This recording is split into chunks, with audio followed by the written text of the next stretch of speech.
ससुर भी बहुओं के सताने में कम नहीं होते। सुबह सुबह रागिनी की आंखों में आंसू झलक आए थे। ससुर ने कप पटक कर तोड़ दिया था। किचन के पास आकर चिल्ला रहे थे, सुनो जी, बहुओं को कह दो आज के बाद चाय ना बनाए मेरे लिए। सुबह सुबह सारा मूड खराब हो गया। ये तो हो ही सकता था ना, किसी दिन चाय खराब बन जाए तो दूसरी चाय बनवा जा सकती है। मगर ससुर जी उनकी छोटी छोटी गलतियों पर भी ऐसे ही प्रतिक्रिया देते हैं और भी पटक कर कप तोड़ दिया उन्होंने। रागिनी बस अभी 2 साल होने ही वाले हैं। उसकी शादी को सुबेर के साथ ब्याह हुआ था। उसका एक नंद और एक जेठ जेठानी और सास ससुर वाले परिवार में, और जेठ जेठानी दिल्ली में रहते हैं। शादी में जेठानी ने कहा भी दिया था, जल्दी देवर जी से जाने का इंतजाम कर लेना। तुम बस इतना समझ ले, तेरी 2 सास हैं। नंद भी बहौती थी। उस वक्त रागिनी को क्या पता था कि यहाँ मरहम लगाने के लिए तो कोई नहीं, लेकिन जख्म का सिलसिला खत्म होने का नाम ही नहीं लेगा। उसने टूटे हुए कप से टुकड़े को उठाना शुरू किया। सास बोली, जानती है ना, ससुर जी को इन्हें काम में लापरवाही जरा भी पसंद नहीं। थोड़ा ध्यान रखा करो काम करते समय। जब से रागिनी आई है इस घर में ब्याह करके, बस जिंदगी सास ससुर के गिर्द ही घूमती रही। उसके पति सुबेर की पोस्टिंग पठानकोट में है। घर में कोई भी खाना बिना ससुर के पसंद के नहीं बनता। इडली खाना बहुत पसंद था। माँ के घर हर रोज को इडली बना ही जाता था। और ससुराल में जैसे ही उसने रविवार को इडली बनाया तो ससुर डाइनिंग टेबल पे नाश्ता का प्लेट छोड़कर उठ गए। टेस्ट तक नहीं किया। सास चिल्लाते हुए बोली, जरा समझ नहीं तुझे, इन्हें इडली नहीं पसंद, क्या जरूरत थी बनाने की। बताया है ना मैंने उन्हें नाश्ते में रोटी सब्जी ही पसंद है। कर दिया ना नाराज, माफी मांगोगी उनसे, जरा जाकर और रोटी सब्जी बना लाओ। जब लगा था उसे उस दिन माफी किस बात की, इडली ही तो खाना है, रोटी सब्जी बना लाऊंगी, पर माफी किस बात की। खैर सास ने माफी मंगवा कर ही दम लिया और कहा, बहू इस घर में बसना है तो गले के आवाज जितनी धीमी रखेंगी सुखी रहेंगी। देखिए ससुर जी से बिना पूछे कोई खाना नहीं बनेगा इस घर में, और हर काम समय पर से कर लेना, वरना इनके गुस्से में भी कोई नहीं बच सका। तुम्हें और माफी मांगने से भी माफ नहीं करेंगे। वो ही समझ नहीं पा रही थी अपने सास ससुर के स्वभाव को। दोपहर वो सोई हुई थी, काम करके इतना थक गई थी कि उसे बिस्तर पर जाते ही नींद आ गया। अचानक उसके दरवाजे पर दस्तक हुई तो ससुर थे। वो हड़बड़ा गई। जी पापा, उसने कहा, बिना बाहर के कपड़े उठाए सोने की हिम्मत कैसे हुई तुम्हारी। देखो तुम्हारे सास कपड़े उठाने आ रही है। माँ बाप से सास ससुर की इज्जत करना नहीं सिखाया। बहू के होते हुए सास कपड़े उठाएगी। जैसे नींद आंखों में कोसों दूर हो गई, वो दौड़कर कपड़े उठाने गई। जब देखा तो सास सीढ़ी के सबसे निचले पावदान पर खड़ी उसे गुस्से से देख रही थी। चिल्लाने लगी, बस सोने का बहाना ढूंढती रहती है। ओहो, तो सास ससुर मिलकर उसे सताने की राजनीति करते हैं। अक्सर सास उसके टॉयलेट बाथरूम चेक करने चली जाती और कहती, इतना गंदी रखती हो, कभी ससुर जी ने चेक कर लिया तो तुम्हारी सहमत आ जाएगी। अच्छे से साफ करो। वो कोई बच्ची है जो उसे हर बात बताई जाए? उसकी जिंदगी की कोई प्राइवेसी है कि नहीं? एक दिन श्याम की चाय बन गई तो डाइनिंग टेबल पर रख देती है।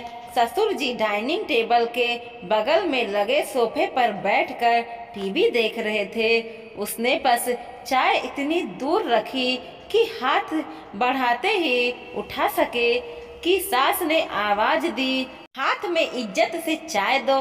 घर के मुखिया की इज्जत नहीं करोगी और तुम्हें यह इज्जत मिल जाएगी। वो सोचने लगी थी, चाय रख ही दी तो कौन सी बेइज्जती हो गई, पर चुप ही रही। इन्हें बुरे अनुभव में शादी का पहला एनिवर्सरी आया, पर सास ससुर ने कोई गिफ्ट नहीं दिया, ना कुछ स्पेशल पका, ना ही सुबह छुट्टी लेकर आया ही सके। दूसरा साल भी ऐसे ही गुलामी करते हुए और दो बहुत अहंकारी और बहुओं को घर की मोड़ से भी बस्तर समझने बुजुर्ग संपन्न के साथ गुजर रहा था। ऐसा नहीं था कि उसने सुबह से नहीं कहा, पर उसने भी दबा दबा ही कहती, क्योंकि वो भी सेना में था और उसे ज्यादा टेंशन नहीं दे सकती थी। जेठानी हमेशा कहती थी, मैं बहुत मुश्किल से छुड़ा कर भागी हूँ उस घर से, तुम खुद ही कुछ करो। और मायके में आया है, पर उतना नहीं जितनी दिक्कत है उसे नंद से भी कोई थी।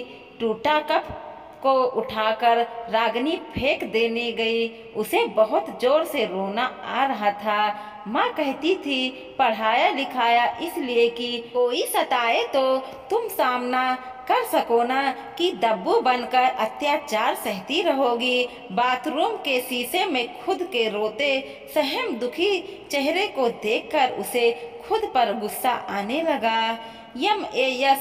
चित्रवान गुणवान लड़की बिना किसी गुनाह के क्यों सहे इन तथाकथित माँ बाप का दूसरा रूप, सास ससुर से अत्याचार। वो बाथरूम से निकली, आंसू पोंछी। सास ने कहा, दोपहर को सत्तू पराठे आलू की सब्जी बना दो, आज पापा ने यही बनाने को कहा है।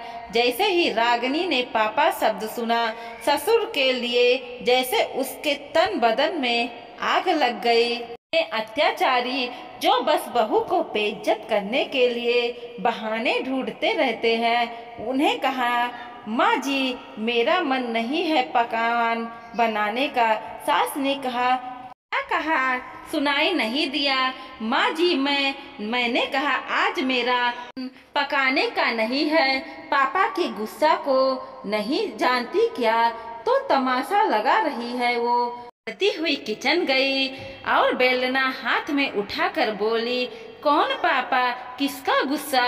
मैं किसी पापा को नहीं जानती। और पिता ऐसे होते हैं तो दुश्मन कैसे होते हैं? ये अत्याचारी आदमी मेरा ससुर है और इसके कंधे पर बंदूक रखकर आने वाली तू माँ स्वरूप सास है। अगर सास ऐसी होती तो डायन कैसी होती?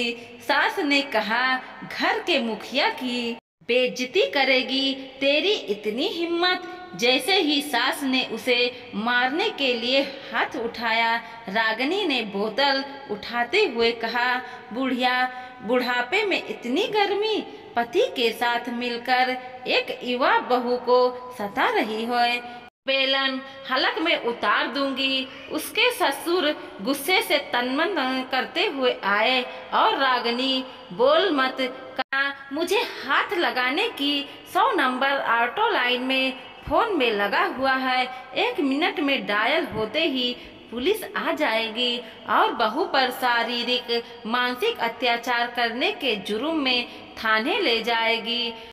सपकाए उसे देखते रहे, तलाक दे दूंगी अपने बेटे से, उसकी सास ने चिल्लाते हुए कहा। तो रागिनी ने भी कहा, अरे जा बुढ़िया, ये धमकी किसी और को देना। अगर तेरे बेटे ने तो ठीक, नहीं तो खुद मैं तलाक दे दूंगी। अकेले बहू को रख कर सताती। जब तुम दोनों को बुढ़ापे में इतनी अहंकार है तो मैं भी अभी यूँ और पढ़ी लिखी हूँ, इतनी दिन मर्यादा और संस्कार होकर चुप क्यों रहूं कि तुम लोगों ने तो मुझे मरा हुआ समझ लिया और अत्याचार पर अत्याचार करते रहे। अब और नहीं, तुम दोनों सुधरो तो ठीक, नहीं तो अब आगे के रास्ते तुम दोनों के विरोध लेने में चूकूंगी नहीं। मैं रागिनी ने अपने आंखों से बहते हुए आंसू पोंछ लिए। धन्यवाद आपकी केतकी। दोस्तों, वीडियो पसंद आया हो तो लाइक कीजिए, शेयर कीजिए और सब्सक्राइब भी कीजिए और देखते रहिए कोमल मोटिवेशनल 2.0।